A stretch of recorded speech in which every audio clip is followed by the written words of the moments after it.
Hi, Paul Mascetta here with InfluentialMind.com, and today I want to talk to you about how you can access a person's thoughts based on their eye movements. In NLP, we call these eye accessing cues. And for those of you who are not familiar with NLP, we have different representational systems. Some people are visual, which means we see the world, we see things in our experiences more than anything else. Some of us are auditory, meaning that we use our hearing most of the time to make sense of the world. And some of us are kinesthetic, meaning we use what we feel to really make sense of the world. So a visual thinker, when they speak to you, they might say things like, I see what you're saying, or I envision that, or that looks very good to me. An auditory person might say something like, I hear what you're saying, or that sounds really great, or I hear you.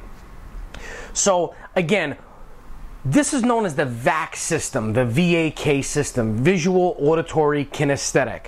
And most people use one dominant representational system most of the time. Now, there are times where people will maneuver back and forth between visual, kinesthetic, and auditory, but most of the time they will be using one dominant representational system. And it's important that I point that out to you and make you understand exactly what the VAK system is before we talk about eye accessing cues. One of the most unique and effective tools available in NLP is the eye accessing cues. Accessing cues are simply eye movements that are associated with specific sensory filters. Each person has a neutral state and a state where he's accessing visual constructs, images, sounds, feelings, etc. To understand how this simple yet extremely accurate system works, I'll show you a complete list. First eye movement is top right. And the modality is that the person is visual constructed, meaning they are currently processing images that they have not encountered before. Top left eye movement is a visual remembered modality, meaning the person is recalling images that he has encountered before. A blank stare is a visual modality, and it means that the person is recalling both new and old visual constructs in his mind. Eye movement center right, auditory constructed, and it means that the person is hearing sounds that he has not encountered before. A center left eye movement is an auditory remembered modality, and it means that the person is hearing sounds that he has encountered in the past. A bottom left eye movement is an auditory internal dialogue modality, meaning that the person is just talking to themselves in their mind. A bottom right eye movement is a kinesthetic modality, meaning the person is recalling emotions and sensations that he has encountered with his sense of touch. Now, as you can see from this list of modalities, a person can reveal how he's processing a question or new information through the automatic movement of his eyes. With this specialized information, you'll now be able to easily tailor your own contributions to an interaction by providing what the other person needs in terms of what kinds of modalities he's using throughout a conversation. For example, a person who uses kinesthetic and visual modalities will respond quite easily to a person who uses the appropriate language to express himself. A visual kinesthetic person would readily agree with a statement like, I see that you're happy with the result, and I truly feel this project will be beneficial to the both of us. Notice how a single statement uses two distinct modalities to get a single message across. The necessary modifications have to be done to ensure that the other person is paying attention to what you're saying and that he will choose to agree with you in the end because you are using the same modalities to communicate with him. Now, I want to restate really quickly, as I've done many times in the past, that all of the results of an interaction are the responsibility of you, the speaker or the communicator.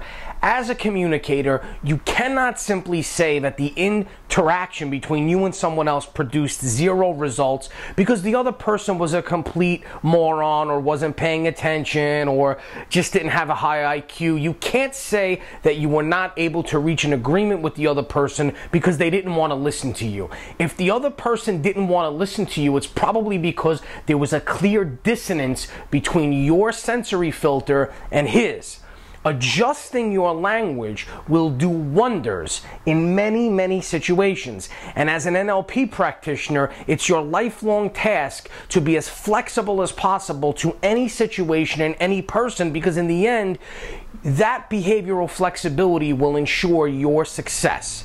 People who learn how to calibrate their subjects during social interactions are often the most persuasive and influential folks around, because they not only know what to communicate, but they also know how to communicate it in the first place.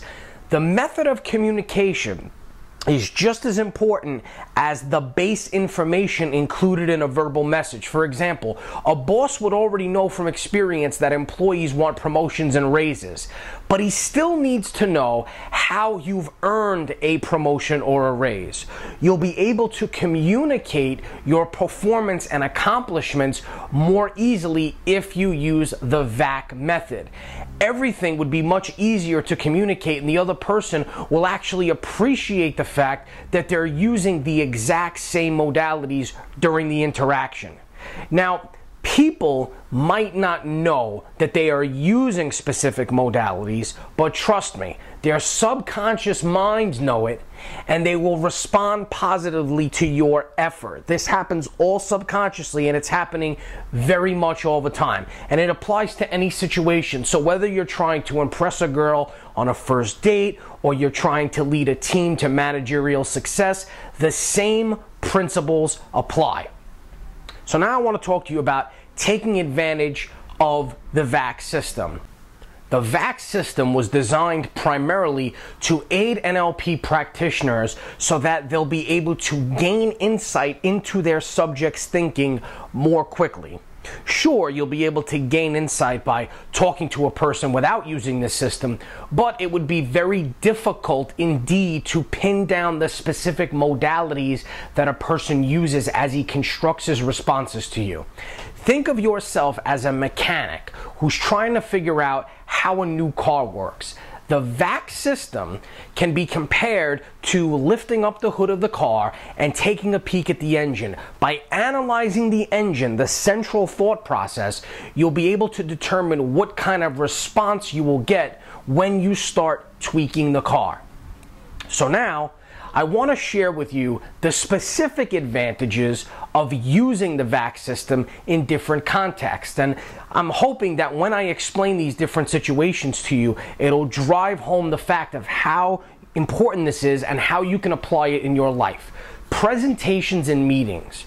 The biggest problem about presenting information to a big group of people is that you have to present the facts in such a way that it will be appreciated and understood by individual members of the audience. You can't address an audience as just one unified block. You have to take into consideration the various sensory filters used by people. And unfortunately, people usually don't know that they are visual, auditory, or kinesthetic thinkers. The choice to be a visual, auditory, or kinesthetic thinker is largely governed by the subconscious mind. So, how can you improve the communication cycle in this type of a scenario? Using a variety of modalities throughout the presentation will improve the chances of people understanding the message that you are really trying to drive home. So mix it up a little bit and use a little bit of both. You can use this to improve family projects. Organizing family projects would be a lot less stressful with the VAC system because the individual members of the family would be able to focus on specific parts of the project that they like. Let me give you an example. A visual thinker would be more interested in choosing paint colors or poring over sample plans and drawings.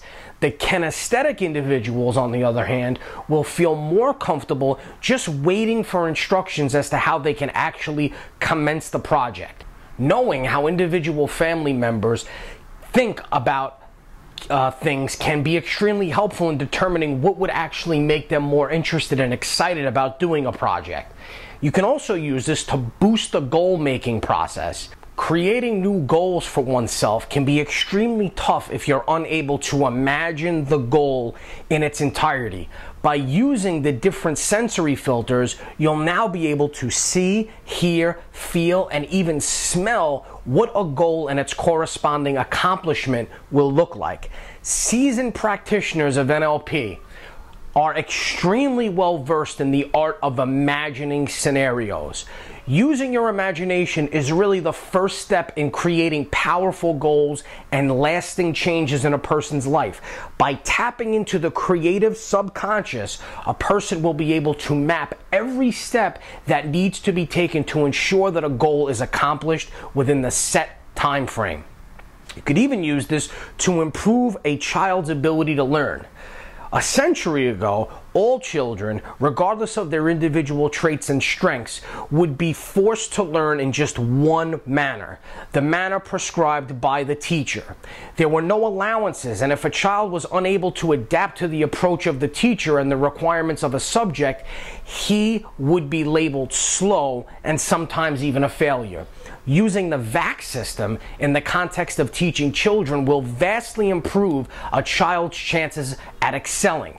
The VAC system acknowledges that people have different ways of understanding and interacting with the world, and that's a very big level of awareness that everyone needs to have. A teacher who tailors his approach to the specific needs of struggling students would probably improve the students' chances at passing and excelling. For example, a history class would be more interesting to a kinesthetic thinker if there was role-playing involved. Auditory students, on the other hand, would love the idea of verbally piecing together a formula in a math class. You could also use the VAC system to improve the effectiveness of your writing. Few come close to the power of the written word. If you need to write something for your work or for your own personal goals, you would do well to remember that not everyone will appreciate your own sensory filter. And this is something that I learned many years ago as a professional copywriter. Your sensory filter will connect with some, but it won't connect with everyone. To solve this problem, you can try to widen your own vocabulary by reading more every day.